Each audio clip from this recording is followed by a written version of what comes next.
This program is brought to you by SMC Infrastructure, building a better world.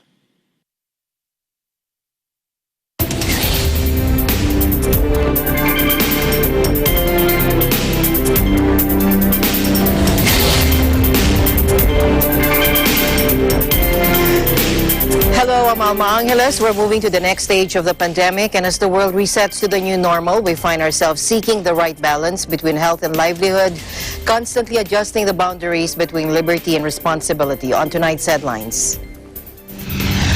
The United Nations General Assembly, the annual extravaganza of world leaders' speeches, round-the-clock diplomacy, opens in a quiet hall as a virtual summit addresses the global crisis of COVID-19.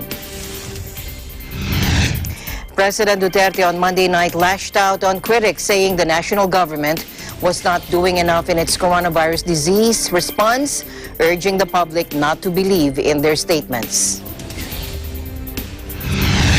In the United Kingdom, the government announces fresh steps to battle a coronavirus surge. And more than 60 higher-income economies have joined the COVAX facility, a global initiative that brings together governments and manufacturers to ensure eventual COVID-19 vaccines reach those in greatest need, whoever they are and wherever they live.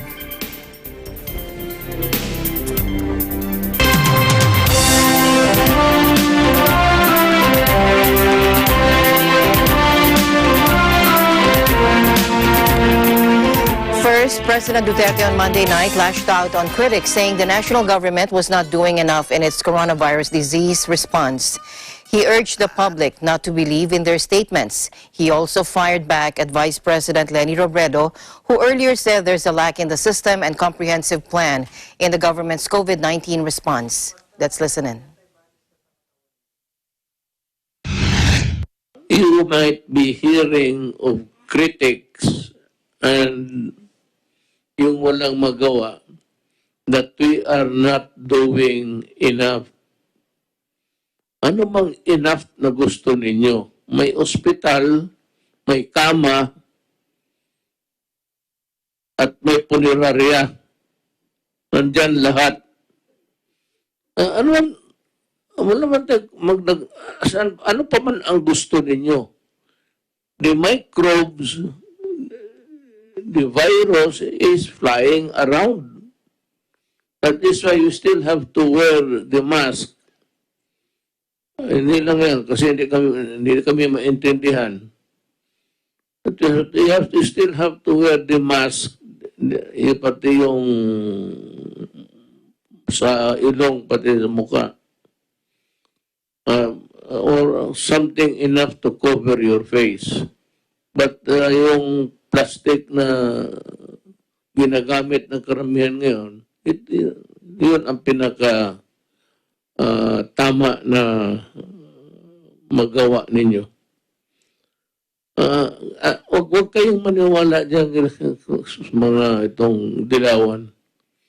Lalo na, I hate to mention her name, but to si Leni, kung ano man mong pinagsasabi, alam mo, Leni, kung gusto mo, if you really want to do away with the COVID, isprehan natin itong Pilipinas o Manila ng pesticide galing sa aeroplano para patay lahat. You cannot exterminate the COVID by itong ano lang ngayon. And just the only thing that we can do really is to wear your mask, wear your face mask, and that's it, and wait for the vaccine. It's COVID-19 equals vaccine. Huwag na ninyong palakihin ang problema. Do not add something to the pandemic by making such reckless statements that we are not doing enough. Meanwhile, the president also appealed to healthcare workers not exempted from the deployment ban to stay in the country a bit longer and serve fellow Filipinos, assuring them that the COVID-19 pandemic would come to pass. He earlier allowed healthcare workers with perfected contracts as of August 31 to work overseas. Meanwhile, Malacanang on Tuesday dared Vice President Leni Robredo to provide a solution to the coronavirus pandemic, while a vaccine has yet to be made available worldwide. Now, the Philippine presidential spokesperson said Robredo could take over as president if she could put an end to the ongoing health crisis. According to presidential spokesperson Harry Roque, Robredo refused to accept that the national government is already making interventions to slow down the spread of the infection and open up the economy to provide livelihood to those severely affected by the coronavirus-related lockdowns. Let's listen in again. Po sinabi niya, kasi bukod po dun sa mga sinabi ni Presidente, tayo na po ang pinakamataas na testing rate, pero baliwala po kay Vice President yan. Tayo po ngayon nagpapatupad ng magalong formula sa tracing, baliwala po yan kay Vice President. Napakadami na po nating isolation centers na naibukas, ang mga pampublikong mga paaralan, ginagamit na rin isolation centers, ang mga hotel, baliwala po yan kay Vice President. At syempre po, tayo po ay nagtayo na ng hospital command center na talagang nagbibigay ng referral service kung saan pupunta ang mga nangangailangan ng medical attention. Baliwala rin po yan kay Vice President at sa mga oposisyon. Sila po, wala raw tayong ginagawa. Well, sila lang ata ang hindi nakakaalam kung anong ginagawa ng gobyerno. Buksan po ang mga mata at buksan po ang mga pandinig. Hinahamon ko po si VP Lemmy. Kung meron siyang solusyon na walang baksin at at wala pa rin gamot, sabihin niya po. Dahil sigurado po, baka ngayon din maging presidente siya kung makahanap siya ng solusyon habang walang bakuna at walang gamot.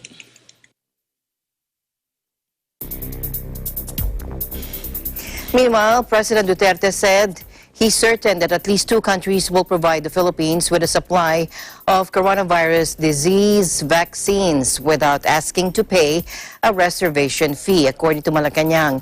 And again, in a virtual palace briefing, presidential spokesperson Harry Roque said the president is sure that China and Russia will not require the Philippines to enter into an advanced market commitment or AMC-based agreement before providing a supply of vaccine. Let's listen in again. We will cooperate po in connection with all multilateral efforts to ensure equitable sharing of a vaccine if developed. Pero ang gaya sabi nga ng Presidente, hindi siya naniniwala doon sa ginagawa ng ibang mga bansa, nagbabayad na ahead of time in the development of the vaccine to ensure that they get a supply. So yun po yung sinasabi ni Presidente na he is unwilling to do. Well, ang style naman po ng Presidente, kung hindi tayo magbabayad, dinadaan po sa pagkakaibigan. And that's why he has fostered ties with all countries that are developing the vaccine, including the United States for that matter. Well, we don't know if any company in the United States will in fact give us without payment of AMC, but he's sure that if it comes from Russia, if it comes from China, we can. Meanwhile, Secretary Roque also said the Philippines will continue its participation in the Gavi COVID-19 Vaccines Global Access or COVAX facility, a global initiative that guarantees access to COVID-19 vaccines worldwide. The COVAX facility is a mechanism designed to ensure rapid, fair, and equitable access to COVID-19 vaccines for every country in the world, be it a rich or poor nation, to make rapid progress towards slowing the pandemic. In the related news, 64 higher-income economies have joined the COVAX facility, a global initiative that brings together governments and manufacturers to ensure eventual COVID-19 vaccines reach those in greatest need, whoever they are and wherever they live. Speaking to reporters in Geneva, Dr. Tedros Adhanom Ghebreyesus, WHO Director General, said that COVAX is in every country's best interest.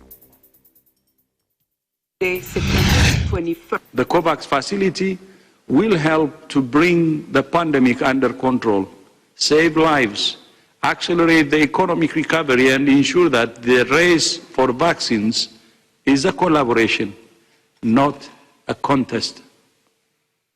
This is not charity. It's in every country's best interest. We sink or we swim together. The fastest route to ending the pandemic and accelerating the global economic recovery is to ensure some people are vaccinated in all countries, not all people in some countries. We have no guarantee that any single vaccine now in development will work. The more candidates we test, the higher the chance we will have a safe and efficacious vaccine. Almost 200 vaccines for COVID-19 are currently in clinical and preclinical testing.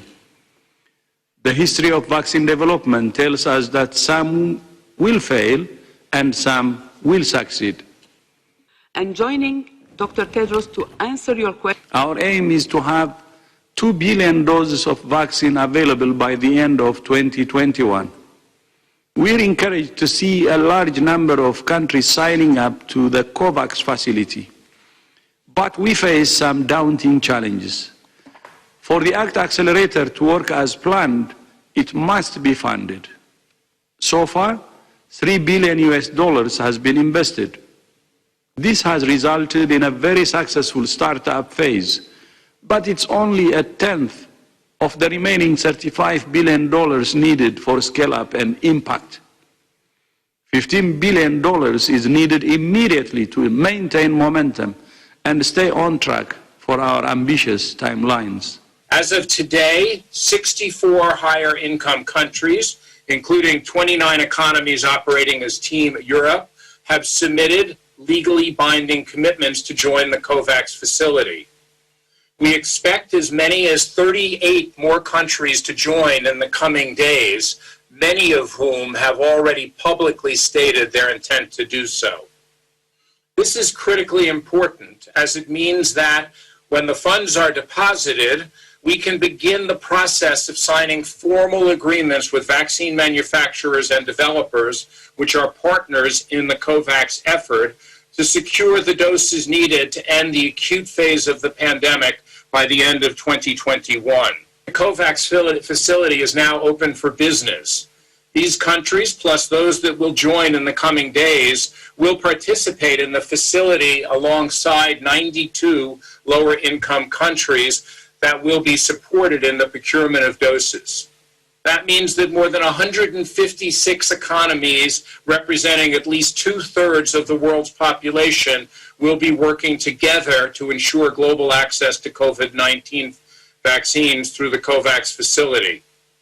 From today, we potentially have a truly global solution to a global problem. COVID-19 cannot be beaten one country at a time. We must be able to share life-saving vaccines globally at the same time. Humankind has never done this before with any new life-saving medical technology or intervention. We are on our way to setting a very important precedent for the world. Part of the Gavi AMC The World Health Organization has, in coordination with the Global Vaccine Alliance Group Gavi and the Coalition for Epidemic Preparedness Innovations, or CEPI, created a mechanism aimed at ensuring a more equitable distribution of any future COVID-19 vaccines. And among those who have signed up are the European Commission on behalf of 27 EU member states, plus Norway and Iceland. The United States, which under President Donald Trump has relentlessly criticized the WHO's handling of the pandemic and which is in the process of withdrawing from the organization, is not on the list. And China, where the novel coronavirus first surfaced late last year, is also absent. The United Nations General Assembly, the annual extravaganza of world leaders' speeches and round-the-clock Diplomacy opens in a quiet hall as a virtual summit addresses the global crisis of COVID-19. And for once, Midtown Manhattan will not be bunkered down in a frenzy of motorcades, and there will be no speculation of breakthrough meetings. Leaders instead have been invited to send in pre-recorded messages to be played over the coming week in the vast General Assembly, where each delegation can send a single masked diplomat. U.S. President Donald Trump, as leader of the host nation, passed on the chance to come in person to the General Assembly with a speech before low-profile diplomats, unlikely to figure as part of his strategy for re-election in November. The summit in normal years draws about 10,000 people from around the world, a prospect that's unthinkable at a time when nations have imposed strict entrance requirements to prevent the spread of COVID-19, which has claimed nearly 950,000 lives. And with no chance for in-person meetings and the give and take of negotiations, some UN-based diplomats wonder how much can be achieved. Meanwhile, WHO statistics showed that the coronavirus pandemic appears to be accelerating worldwide, with new cases soaring last week to a new 7-day high of almost 2 million, even as new deaths decreased. In a fresh global update, the World Health Organization said late Monday that during the week ending on September 20, 1,998,897 new cases of the coronavirus were registered around the world. Now that marks a 6% increase over a week earlier and the highest number of reported cases in a single week since the beginning of the pandemic. Last week, some 37,700 new deaths linked to the virus were recorded worldwide, marking a decline of 10% compared to the previous week. The decline was driven by the Americas, long the hardest hit region, where new deaths were 22% lower than a week earlier, and by Africa, where new deaths dropped 16%. The Americas, meanwhile, still accounts for half of all reported cases and 55% of deaths in the world. The United States, which is the world's worst hit country, and Brazil, the second worst hit, continued to report the highest number of deaths, each reporting over 5,000 new deaths in the past week. Europe, some of which is experiencing a second wave of infections, meanwhile saw its new death count shoot up to over 4,000 for the 7-day period, a 27% hike compared to a week earlier.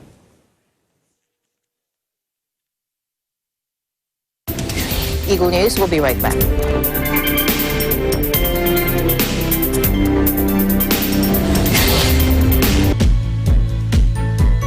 The Bulacan Bulk Water Project is a treatment facility that will provide bulk water to the 24 municipalities of Bulacan to meet the increasing water demand of its residents. Through concessionaire, SMC Infrastructure also initiated the significant improvements of the Manila North Harbor Port, the country's busiest port.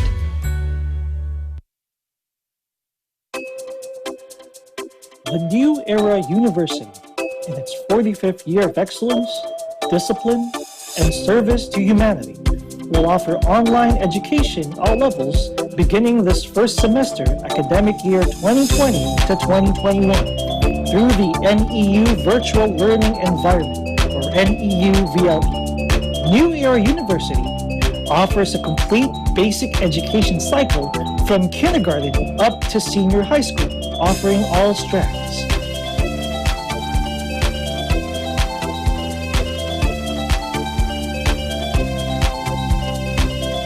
NEU has 18 colleges,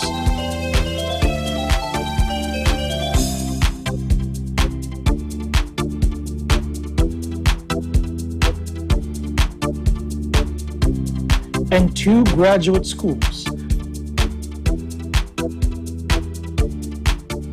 It also offers ALS and ETF. Best of all, NEU has the most affordable tuition fees among private universities in the Philippines. NEU is at Quezon City, the city of San Fernando, Pampanga, General Santos City, South Cotabato, Lipa City, Batangas, and Pinugay, Baras, Rizal. New Era University is under the stewardship of Dr. Dilo L. Rosas. What are you waiting for? Be part of the new normal. Enroll now. Classes start on October 5, 2020.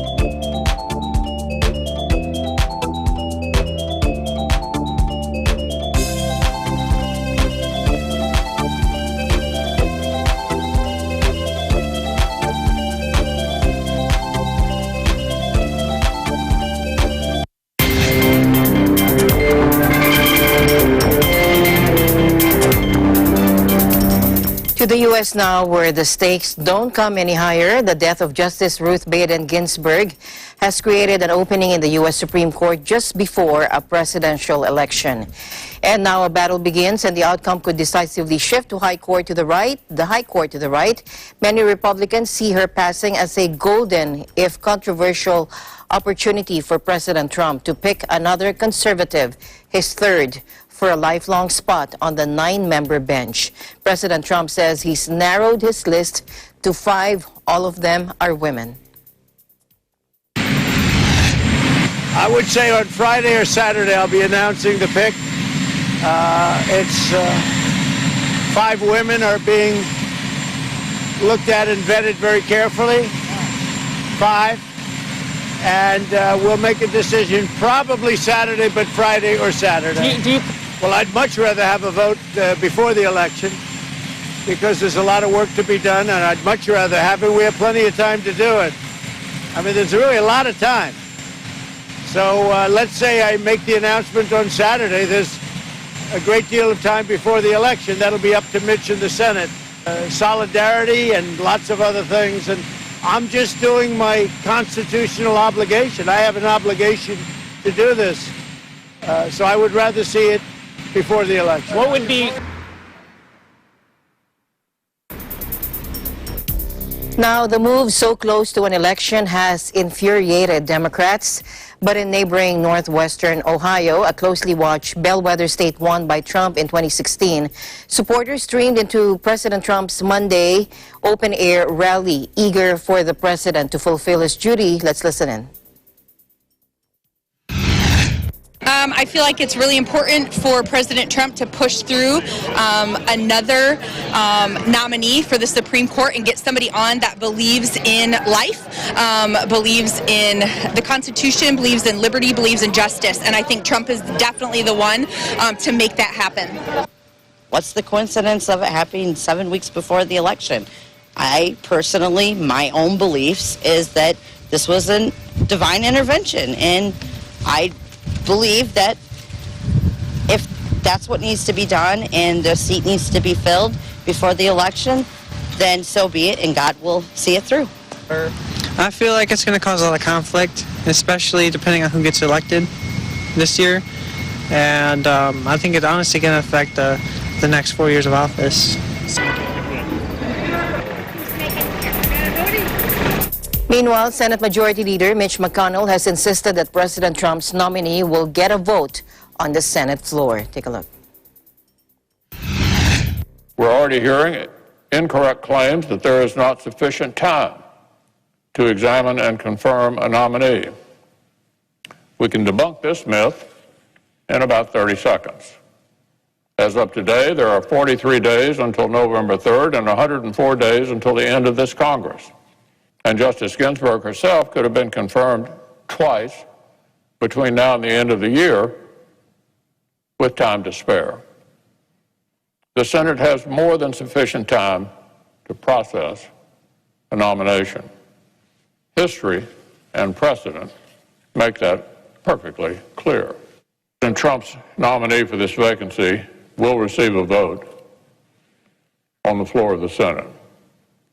Now already, some of the same individuals who tried every conceivable dirty trick to obstruct Justice Gorsuch and Justice Kavanaugh are lining up to proclaim the third time will be the charm. 2 years ago, a radical movement tried to use unproven accusations to ruin a man's life because they could not win a vote fair and square. Now they appear to be readying an even more appalling sequel. This time, the target will not just be the presumption of innocence for one American, but our very governing institutions themselves. We're going to keep our word once again. We're going to vote on this nomination on this floor. However, it's still unclear if there are enough Senate Republican votes to push the nomination through. The party controls the chamber 53 to 47, and just 4 Republicans breaking ranks would block the president's nominee. Already, 2 of them, Senator Susan Collins of Maine, who went to say that the replacement to late Justice Ruth Bader Ginsburg should be made only by the president elected in November. And a second Republican, Senator Lisa Murkowski of Alaska, said she would oppose any vote on a new Supreme Court nominee this close to the November 3 presidential election, making a delay more likely. If 2 more Republican senators join Murkowski and Collins, they could block or at least delay a confirmation vote. Meanwhile, yesterday in Philadelphia, Democratic presidential nominee Joe Biden said jamming a nomination through the Senate would be an abuse of power. And he made a direct appeal to Republicans. Let's listen in. Look, I'm not being naive. I'm not speaking to President Trump, who'll do whatever he wants. I'm not speaking to Mitch McConnell, who'll do what he wants, and he does. I'm speaking to those Republicans out there, Senate Republicans, who know deep down what is right for the country and consistent with the Constitution, as I stand here in the Constitution Center, not just what's best for their party.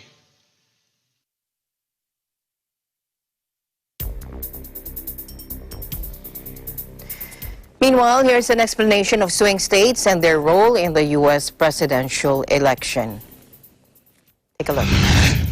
In U.S. presidential elections, swing states are states in which they can reasonably be won either by Democrat or Republican candidate, and they are sometimes called battleground states. The result of the vote in a swing state can make or break a candidate. Together, they can represent a significant chunk of the 270 electoral votes needed to win the election. Candidates tend to spend time and money on swing states during the campaign. History proves it's worth the effort. In 1960, Richard Nixon lost to John F. Kennedy after conceding in both Illinois and Texas. Back in 2000, victories in Florida and New Hampshire helped George W. Bush to the White House at the expense of Al Gore. Now, and in 2004, Bush had swing state Ohio to thank for his second term victory against John Kerry. In 2016, Republican Donald Trump's success in winning the lion's share of 11 key swing states proved decisive in his victory over Democrat Hillary Clinton in 2020. There are expected to be at least 6 key swing states: Arizona, Wisconsin, Michigan, Florida, Pennsylvania, and North Carolina.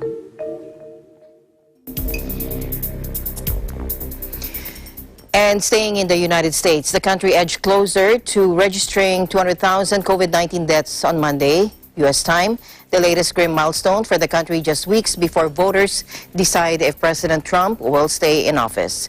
Now, according to a rolling tally by Johns Hopkins University, 199,890 Americans have died and 6,858,010 million have been confirmed infected.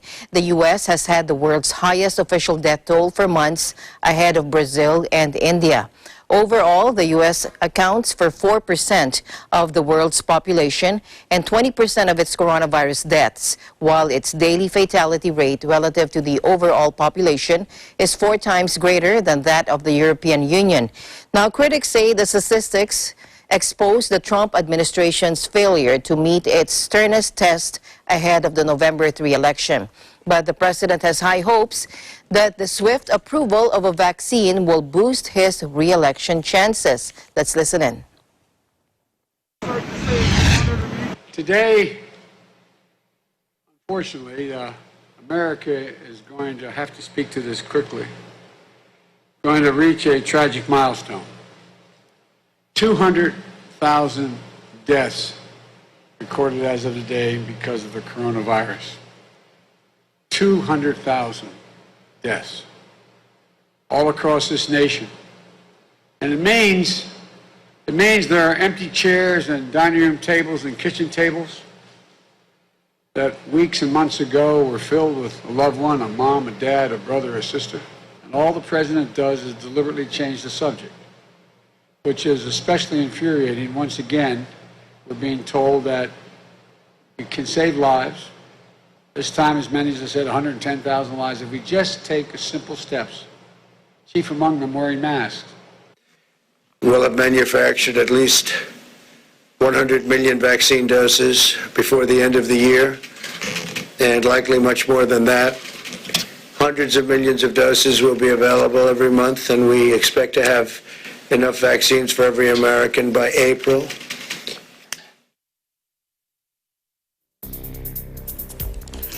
Meanwhile, U.S. authorities have charged a New York police officer with espionage, accusing him of gathering information about the city's Tibetan community for the Chinese government. The officer, who worked at a station in the Queens section of the city, was directed by members of the Chinese consulate in New York, according to the indictment released on Monday. Born in China, the man had been granted political asylum in the U.S., claiming he was tortured by Chinese authorities because of his Tibetan ethnicity. Through his contacts with the Tibetan community, the 33-year-old gathered information between 2018 and 2020 on the community's activities, as well as identifying potential information sources. Now, according to the indictment, the man, who is also an officer in the U.S. Army Reserve, allowed members of the Chinese consulate to attend events organized by the New York Police Department. The Chinese authorities allegedly paid him tens of thousands of dollars for his service. Meanwhile, Beijing dismissed the U.S.'s accusations of a New York police officer spying for China as completely made up. Take a look. 北方的有关的指控纯属捏造，所谓的起诉书充斥着似乎、可能等臆测，完全是欲加之罪。美方蓄意抹黑中国驻美领事机构和人员的图谋不会得逞。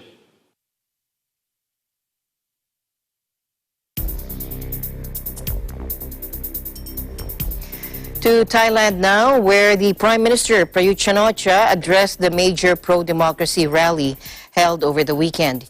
He thanked the parents who chose not to let their children join the rally, and he warned that a prolonged conflict could eventually lead to Thailand's destruction. Take a look. ผมคิดว่าต้องขอบคุณบรรดาพ่อแม่ผู้ปกครองด้วยนะครับที่ช่วยกันดูแลลูกหลานของท่านนะครับหลายๆอย่างนั้นก็ปรากฏมาให้เห็นแล้วก็เป็นเรื่องของสังคมจะตัดสินจะวิเคราะห์กันเองผมว่าวันนี้เราต้องสร้างการเรียนรู้กันให้มากขึ้นนะมีหลักคิดมีหลักการและเหตุผลนะครับในการที่จะทำอะไรก็แล้วแต่มันจะทำให้ประเทศชาติเสียโอกาสแล้วประชาชนก็เสียโอกาสไปด้วยนะครับอันนี้จะเป็นสิ่งสำคัญที่ผมอยากจะฝากพวกเราไม่มีใครแพ้ชนะหรอกครับแต่สิ่งที่มันจะตามมาคือประเทศชาติเราก็จะเสียหายนั่นแหละผมเป็นกังวลตรงจุดนั้นมากกว่า Some 30,000 demonstrators turned out over the weekend, the largest show of force since near-daily student-led rallies began 2 months ago. Now they're demanding the resignation of Prime Minister Prayut Chan-o-cha, who is also a former army chief who masterminded a 2014 coup, and some also called for the monarchy to stay out of politics.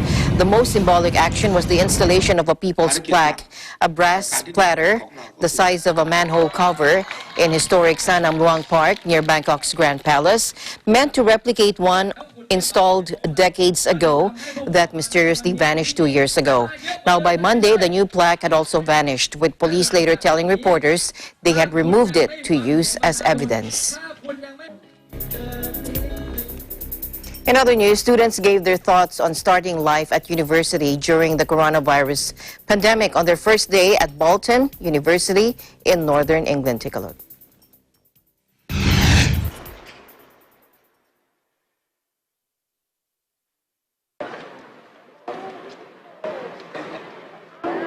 I'm not particularly bothered about it because I've never really been a social butterfly, but like I think there's still a lot of things people can do, as in you can go in within reason, meet other people in a bubble, so it's okay. Yeah, I know that Bolton is probably the worst place for it, but I'm not too bothered. Obviously they have put in, they assured us that they put in loads of kind of one-way systems and measures to keep us safe. Obviously masks are mandatory.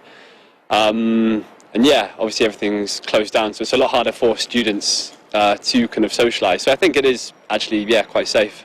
It's different, but at least I've still got someone I can socialise with rather than just being isolated in my room 24/7. It's still a long shot of what you'd want it to be, because you obviously want to go out and drink and have fun with people that you're meeting and stuff, because that's part of uni, but I think everything will calm down within a year or so you can just do it then.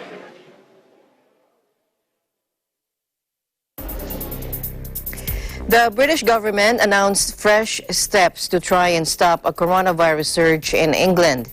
Aribel Celestino files this report. Hi Alma, I hope you're well. So here's our update from the UK. On Tuesday, the British government will announce fresh steps to try and stop a coronavirus surge in England. Prime Minister Boris Johnson outlines the restrictions to the Parliament at 11:30 GMT. The pandemic is showing no signs of slowing down. As you know, Alma, more than 31.2 million infections have been detected worldwide, with 964,000 deaths, and nations are scrambling to contain new outbreaks. Top advisors on Monday warned the country could see up to 50,000 coronavirus cases a day by mid-October, and a month later, exceed 200 deaths every day if nothing was done. Britain's COVID-19 alert level was raised from level 3 to 4, indicating that transmission is high or rising exponentially. Between if we don't do enough, the virus will take off. And at the moment, that is the path that we are clearly on. And if we do not change course, then we're going to find ourselves in a very difficult problem, as Patrick has laid out. Under new rules to come into force on Thursday, English pubs, bars, and other hospitality venues will be required to close at 10 p.m. Food and drink outlets will also be restricted to table service only. Senior Minister Michael Gove, meanwhile, said there was going to be a shift in emphasis on official advice about working from home, just months after a call for return to the workplace. I mean, it's very tough on the hospitality industry. I can understand that, and it might not be a bad idea.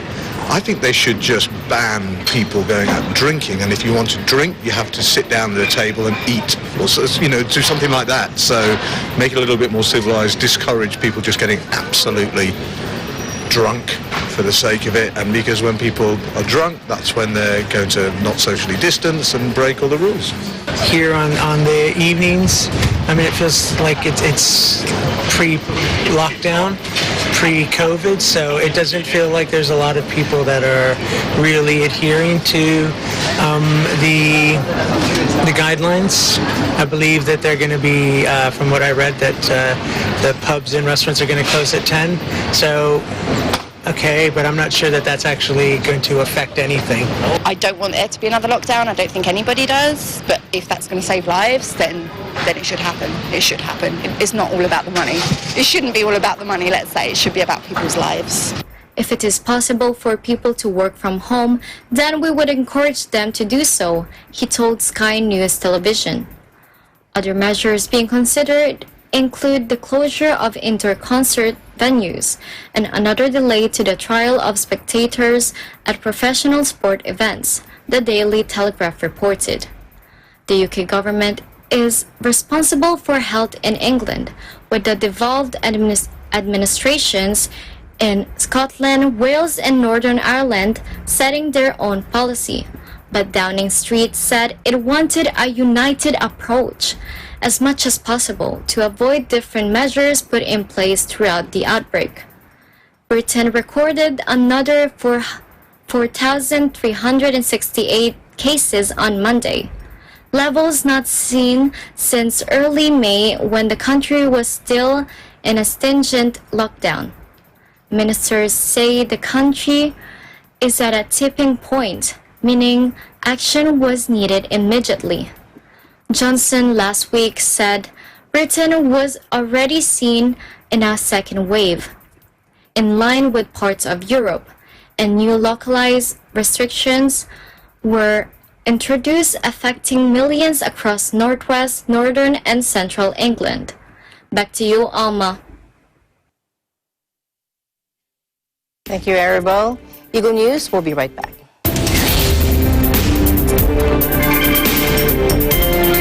Mula noon hanggang ngayon, gabay natin ang MTRCB ratings sa matalino at responsableng panonood.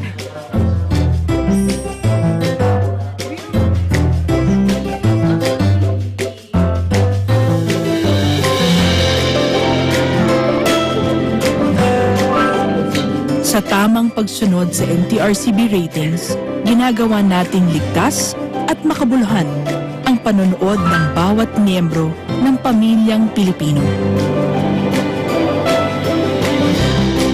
Lumipas man ang panahon, hanggang may pamilyang Pilipino, andyan ang MTRCB.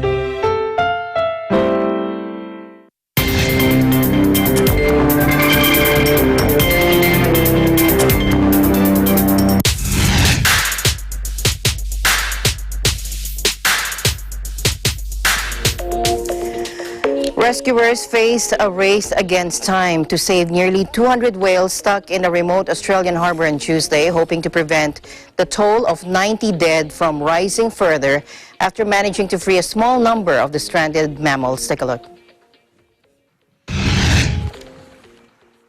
Now, scientists said two large pods of long-finned pilot whales became stuck on sandbars in Macquarie Harbour on Tasmania's rugged and sparsely populated west coast.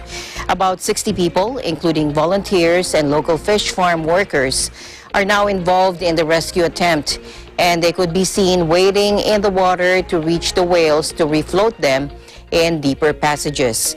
Now, government marine biologist Chris Carolan said about a third of the 270 animals were dead by late Monday, and that rescuing survivors would be a challenging task likely to take several days.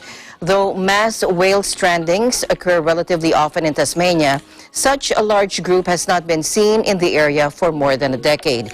The animals are only accessible by boat, limiting the number of rescuers who can reach them. They are battling chilly and rainy conditions, as well as the harbor's unusual tides, which are dictated by barometric pressure. But there were hopes Tuesday that early rescue efforts were already paying off, according to the official leading the operation. Now, Karen Stockin, an expert in marine mammals at New Zealand's Massey University, said Tasmania was a particular hotspot for pilot whale strandings in large pods. Stockin said that while pilot whales were typically more resilient than other whale species, rescuers faced a race against the clock as the mammals can overheat, their muscles deteriorate, and their organs become crushed outside their natural environment. Now, Arctic summer sea ice melted in 2020 to the second smallest area since records began 42 years ago, according to U.S. researchers, offering further stark evidence of the impact of global warming. Take a look.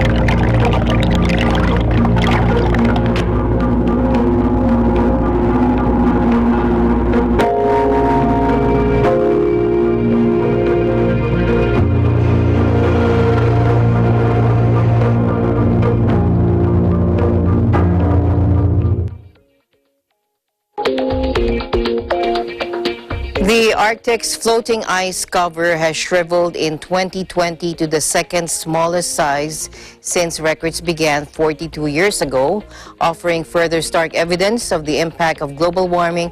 That is according to the UN's World Meteorological Organization. Here's Claire Nullis from the WMO. Let's listen in.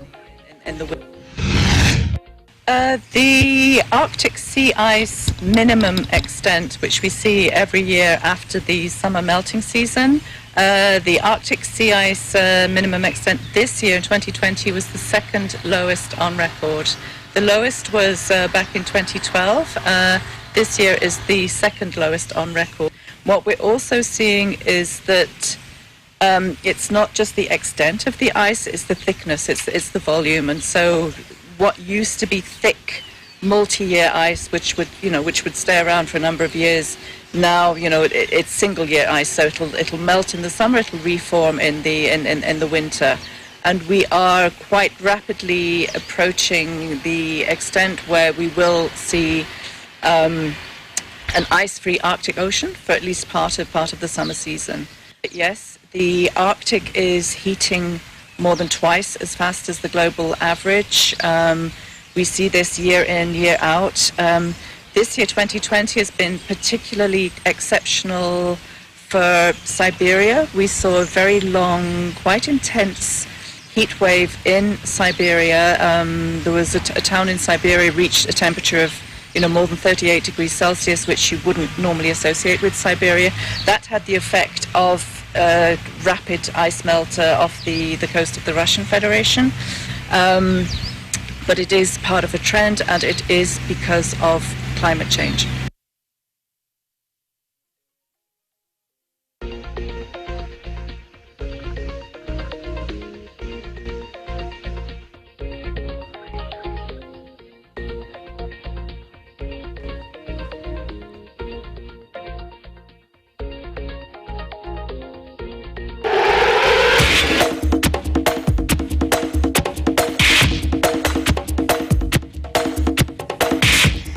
Basketball icon Michael Jordan announced he has purchased a NASCAR Cup Series charter team and recruited trailblazing black driver Bubba Wallace to race for the next outfit next season.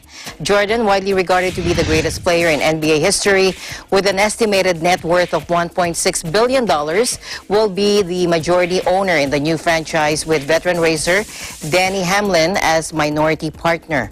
Growing up in North Carolina, my parents would take my brothers, sisters, and me to races, and I've been a NASCAR fan my whole life, Jordan said in a statement. He also said the opportunity to own my own racing team in partnership with my friend Denny Hamlin and to have Bubba Wallace driving for us is very exciting for me. Jordan, who also owns the Charlotte Hornets NBA team, said he hoped his ownership could bring new audiences to the white-dominated world of NASCAR and boost involvement of minorities.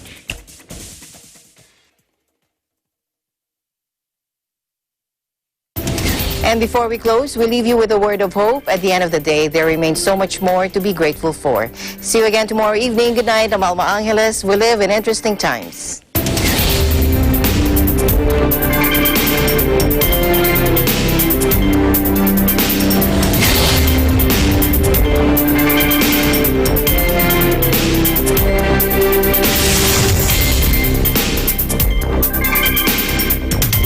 This program was brought to you by SMC Infrastructure, building a better world.